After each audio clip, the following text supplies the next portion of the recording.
Olá, pessoas! Sejam bem-vindos a mais um vídeo do canal. Meu nome é Cristiana. Hoje eu vou contar pra vocês um caso brasileiro, um caso que envolve toda uma questão histórica e sobrenatural. É um caso bem interessante. Manda pra aquela pessoa que você acha que vai gostar desse vídeo. Comenta aqui embaixo alguma sugestão de vídeo que você quer ver aqui no canal que eu posso estar trazendo. E dá um like. Já deu um like? Dá um like aí, por favor. Me ajuda. Grata.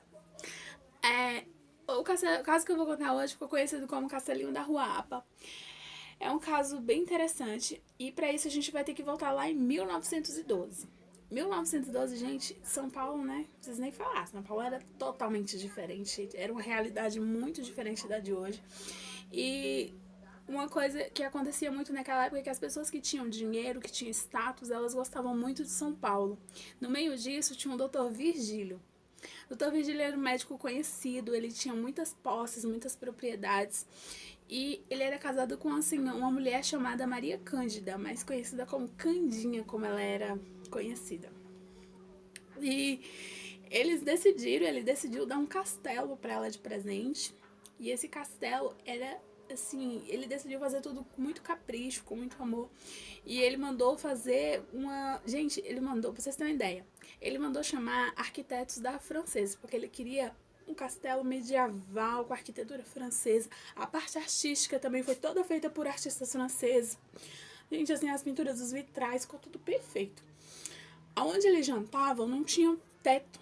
Era um vidro que gente, ele espelhava a luz da lua, assim, ficava aquela coisa linda, as estrelas, imagina a noite. Eles davam muitas festas quando ficou pronto, ficou tudo perfeito. As pessoas brigavam por uma chance de ir numa festa no castelinho. Pra vocês terem uma ideia, as obras começaram em 1912 e terminou em 1917. Então, assim, ficou show. E aí, no meio desse casamento, nasceu o Álvaro e o Armando, dois filhos. E aí o Dr. Virgílio morreu em algum momento. Ele morreu e deixou a mãe e os dois filhos. A herança foi dividida entre os três. O doutor ele deixou uma parte para cada um dos filhos, só que a maior parte da herança ele deixou para a mãe. A dona Candinha, ela ficou morando no castelinho. Junto com alguns funcionários, ela se recolheu mais, ela parou de dar festa, se dedicou mais aos filhos. Até assim, nesse ponto, o Álvaro ele já tinha 45 anos e o Armando já tinha 43. Os dois eram formados em direito.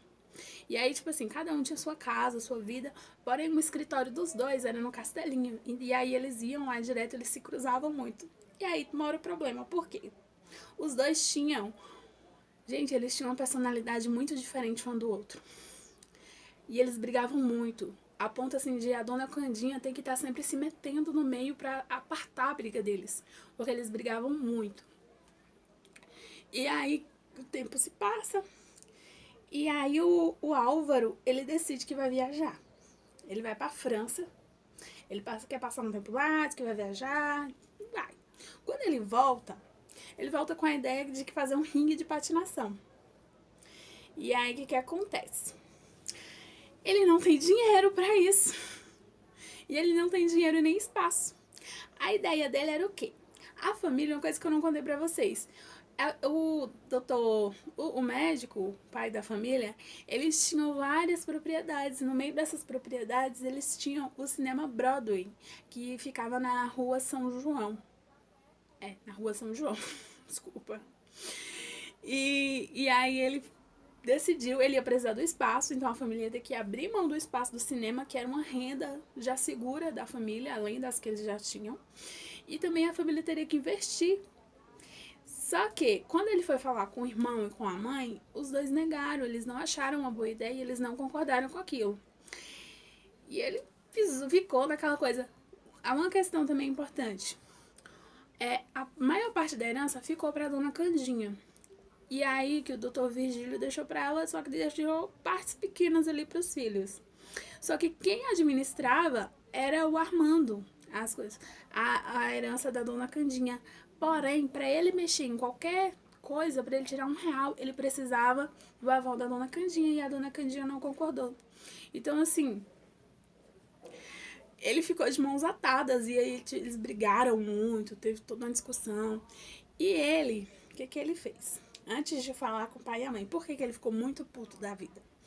Porque antes de falar com o pai e com a mãe, não, desculpa, ele falar com o irmão e com a mãe. Antes dele falar com o irmão e com a mãe dele, ele falou com outras pessoas.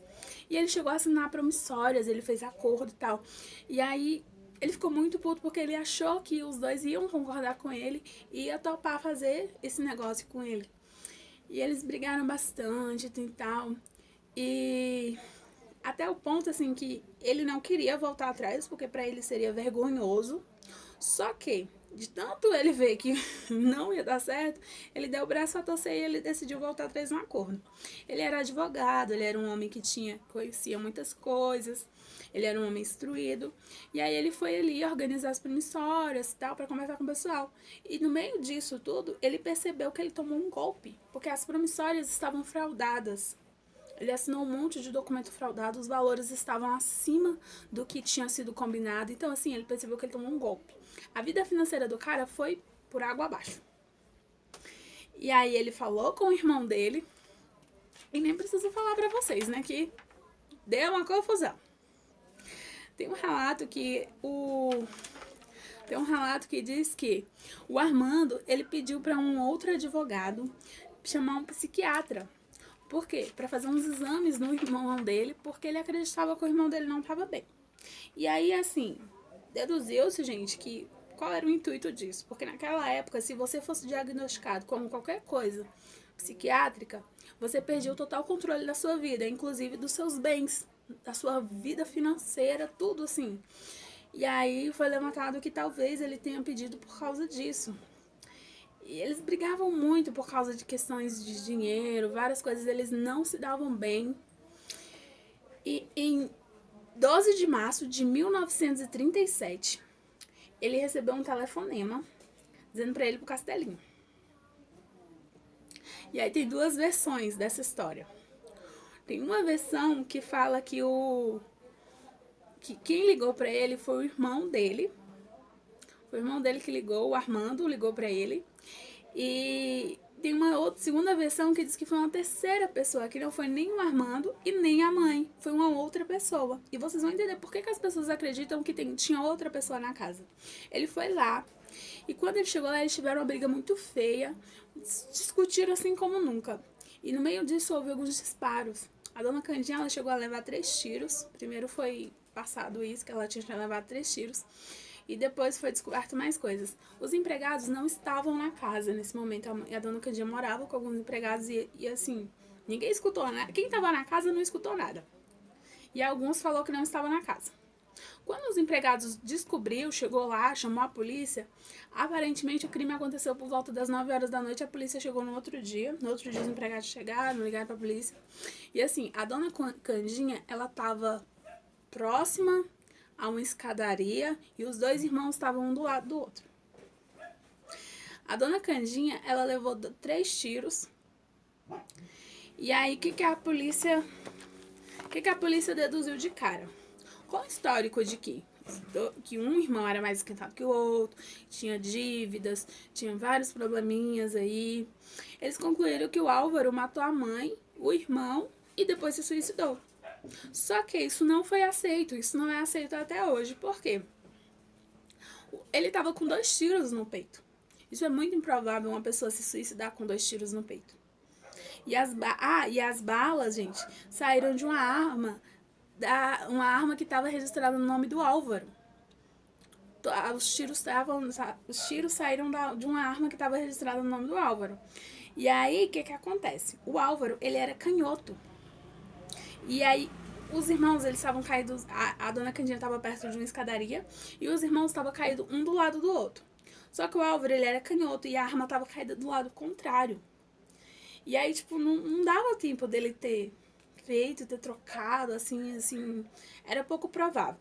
Uma outra coisa que também as pessoas presumiram que tinha outra pessoa lá, é que ele estava de olhos abertos. Ele estava de olhos abertos, então assim... O que se especula é que quando uma pessoa morre de olhos abertos numa situação dessa, é que ela foi pega de surpresas. Ela foi pega de surpresa, ela não se suicidou. Então, assim, pouco provável dele ter feito tudo isso e depois ter se suicidado. Uma outra coisa também que indica que a polícia abafou toda essa história e que sim, tinha outra pessoa lá, é que depois foi levantado, primeiro nos autos tinha que a dona Candinha tinha 3 tiros, depois foi levantado que ela tava com outro tiro, foi descoberto, ela tava com um tiro nas costas, só que esse quarto tiro não veio da mesma arma, veio de uma outra arma, e essa arma até hoje não foi descoberta, não foi achada. E isso é um fator muito importante que faz as pessoas afirmar que sim, naquele dia tinha mais alguém lá. Só que a polícia, assim, em um ano ela deu o caso por encerrado, deu o Álvaro como culpado e depois, ó, acabou. Ela abafou todas essas teorias, essas coisas aí e ficou por isso mesmo. Uma coisa que aconteceu interessante, que eu achei interessante contar pra vocês aqui. Quando a polícia chegou lá, a perícia, foi todos os profissionais lá, eles tiraram várias fotos. Naquela época, as fotos eram tiradas numa espécie de placa de vidro. E aí eles precisavam ter muito cuidado. Aí eles foram lá, tiraram fotos e tal, colocaram dentro de um carro, estavam levando essas fotos para examinar, fazer o trabalho deles. Só que no meio do caminho esse carro capotou. E eles perderam todas as fotos, não sobrou nada. Pensa, uma porrada de placa de vidro foi por água abaixo. Então as fotos que tem desse caso, que a polícia usou para trabalhar nesse caso, foram fotos tiradas pela imprensa na época. Os jornalistas que estavam ali fazendo reportagem, trabalhando, fotógrafos, eles pediram essas imagens e foi essas imagens que eles usaram no caso. Então, assim, não tinha. Uma das pessoas que foram chamadas, né, para prestar depoimento e tal, foi a Baby. Ela tinha um relacionamento com o Álvaro. E aí ela falou que sim, ela sabia do telefonema, que chamaram ele pro castelinho, só que ela não acreditava que o Álvaro matou a mãe e o irmão. E ela continuou acreditando nisso até a vida inteira. Ela sempre defendeu que o Álvaro era inocente. E aí, na época, gente, todos os 3 morreram, né? A polícia deu o caso por encerrado em um ano, assim. Deu como como se o Álvaro fosse culpado. Se ele matou por causa das dívidas, ele matou ali o irmão, matou a mãe e se suicidou. Na época, quem era o presidente? O presidente era Getúlio Vargas. E tinha uma lei que dizia que tios, primos, pessoas assim, elas eram parentes de segundo grau. E essas pessoas não tinham direito à herança. Isso também levantou uma hipótese de que talvez essa pessoa que estava lá fosse uma pessoa influente que foi passada ali pelo governo. Uma pessoa importante, não sabe, talvez um credor, uma pessoa que ele estava devendo. E aí foi lá no meio da discussão, ele acabou fazendo tudo aquilo e aí por ser uma pessoa influente, acabou que o governo fingiu que não era com eles. Então foi se levantado isso, tá? Eu, Cristiana, eu acredito que tinha mais alguém lá. Porque tem muitas coisinhas assim que apontam que não tava só os 3. Principalmente essa questão da arma. Do quarto tiro da dona Candinha ter saído de uma arma diferente, nunca ter sido encontrada. Então, assim, eu, Cristiana, acredito que tinha mais alguém lá. O que vocês acham? Fala aí pra mim nos comentários. E aí, gente, mesmo depois que essa lei da época de Getúlio Vargas, ela caiu em desuso, a família não recebeu mais nada. Todos os bens da família foi passado para a União, tá? O cinema, o castelinho, todas as propriedades, todo o dinheiro da dona Candinha, do Álvaro, do Armando, tudo que eles tinham foi passado para a União. Os familiares não receberam nada. E mesmo quando a lei caiu em desuso, eles continuaram lutando, eles entraram na justiça, continuaram lutando para receber alguma coisa, só que não receberam nada. A última pessoa viva que poderia receber alguma coisa morreu em 1978. E, tipo, depois disso, realmente aí o governo ficou mesmo, assim, de posse de tudo que era da família deles. Depois de o caso fechou, que tudo acabou, o castelinho, ele continuou funcionando, ele ficou funcionando como hospedaria. Ele hospedou muitos artistas, escritores e tal. Ele também hospedava pessoas para gravações, as pessoas iam lá para fazer gravações de filmes, de séries. E tem um caso que ficou conhecido, que eu até já tinha ouvido falar disso, só que eu nunca liguei uma coisa com a outra. Depois, pesquisando sobre esse caso, que eu vim fazer a ligação. O caso do Zé do Caixão. No meio de uma gravação de filme, houve um incêndio, um princípio de incêndio. E a parte do vidro, que refletia a lua, que era aquela coisa linda, maravilhosa, na hora de que os bombeiros chegaram para apagar, eles tiveram que arrancar aquele vidro para poder conseguir apagar.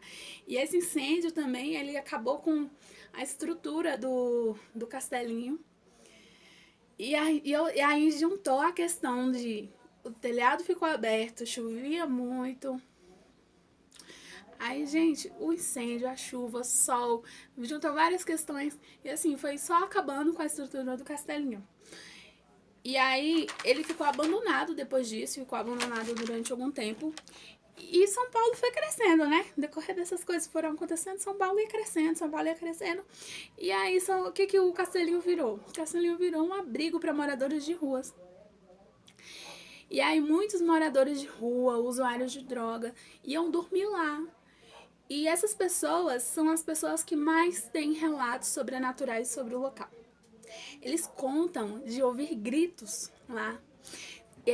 Tem alguns relatos que diz que em alguns pontos do castelinho eles nem entravam, de tão pesado que era. Eles escutavam gritos, tipo gritos de socorro, procura, foi ele, vários gritos. Tem relatos também que quando você passava do lado de fora do castelinho, você via o rosto de uma mulher na janela, como se ela estivesse olhando para fora, de dentro para fora. Alguns programas de televisão foram lá. Tem um programa famoso que, se não me engano, eu fui olhar aqui o nome. Tem um programa famoso, Ghost Hunter. É um programa gringo, não é daqui do Brasil, é de fora, se não me engano é dos Estados Unidos. Ele foi lá e com aqueles aparelhinhos lá que fica piscando e tal. E no meio desses gritos, deles sussurros, eles conseguiram identificar o nome Eduardo. Tem uma historiadora, uma moça que estuda essas coisas, e ela tem uma hipótese de quem seja esse Eduardo. Eu vou tentar deixar o link do estudo dela aqui na descrição do vídeo. Essas pessoas, elas contam vários relatos, tinham lugares que elas não entravam por medo. Só que assim, entre você não ter onde dormir e você ir dormir lá, elas preferiam ir dormir lá, né? Era melhor você enfrentar o medo e ter um teto. E no meio disso tudo tinha uma moça que ela era moradora de rua e ela sempre pedia pros guardas para poder ela entrar, ela pedia para as pessoas para poder ela entrar e ela sempre recebia um não. Só que o cara sempre deixava uma fresta assim da porta aberta e ela entrava. E aí conta-se que ela sentava bem ali onde tinha o vidro que foi arrancado no incêndio e tal. E aí ela sentava e ficava olhando. Ela tinha uma fascinação pelo castelinho. E mesmo depois de crescida, ela cresceu, ela casou, ela saiu das ruas, ela constituiu família. Mesmo depois de crescida, ela ainda tinha uma fascinação pelo castelinho. E ela construiu bem assim, próximo ao castelinho, bem do lado, assim, ela construiu um clube das mães. Lá elas faziam artesanatos, várias coisas para as mães ajudar. E ela olhava para aquilo ali, aquele lugar abandonado, aquele lugar lindo, grande, porque mesmo, eu vou deixar fotos aqui, vocês vão ver, mesmo ele abandonado, ele ainda era muito bonito. E aí ela tinha aquela fascinação e ela decidiu lutar pelo aquele lugar. Na época, o castelinho estava em posse do INSS. E ela entrou com processo, vários anos, ela lutou muito tempo na justiça. Até que o Geraldo Alckmin, que era o governador na época, junto com o Dória, que era prefeito de São Paulo na época, os dois se juntaram e aceitaram a proposta dela. Eles ofereceram um castelinho para ela fazer um clube das mães lá dentro. E junto com isso também foi feita uma restauração. Foi gasto 2,8 milhões de reais. Gente, ficou muito bonito, ficou lindo. As obras acabaram em 2017. E aí, depois dessa reforma, eu não sei dizer pra vocês se ainda se escuta gritos, se ainda eles conseguem ver ter alguma visão lá dentro, alguma coisa. Não sei. Mas eu gosto muito desse caso porque quantos casarões abandonados aí, lugares abandonados dessas cidades grandes aí que talvez tenham uma história interessante por trás e a gente não sabe, né? Talvez você que esteja me assistindo, que mora em São Paulo, quantas vezes você já passou na frente do castelinho e nem sabia dessa história? Às vezes a gente, né, o lugar tá lá abandonado, teve uma história interessante, tá lá a mínguas, poderia estar sendo utilizado para alguma coisa útil para a sociedade. E a gente não sabe, né, o que aconteceu ali. Eu gosto muito desse caso por isso, porque